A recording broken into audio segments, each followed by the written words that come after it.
अस्सलातु वस्सलामु अलैका या रसूल अल्लाह वाला आलिका व सहाबिका या हबीबल्लाह।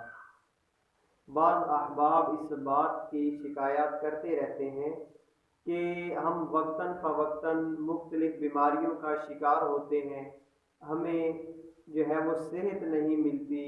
अगर कोई चीज़ खा पी लें तो उसके भी जो है वो नुकसान ज़ाहिर होने लगते हैं, यानी वक्तन फ़वक्तन वो बीमारियों में मुब्तला होते रहते हैं।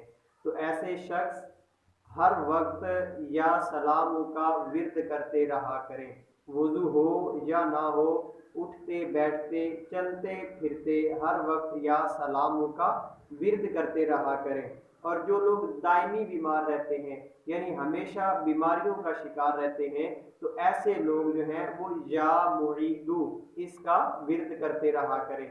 या मुईदू और या सलामू, इसका फ़ायदा ये होगा, इन लोगों को हर वक्त जिस्म के अंदर दर्दें वगैरह रहती हैं या वो किसी न किसी बीमारी का शिकार होते रहते हैं, तो वो ये औरादो वज़ाइफ करने से इंशाअल्लाह अपने लिए जो है वो बहुत ही फ़ायदा महसूस करेंगे। एक लफ्ज़, एक विर्द या सलामू और दूसरा या मुईदू।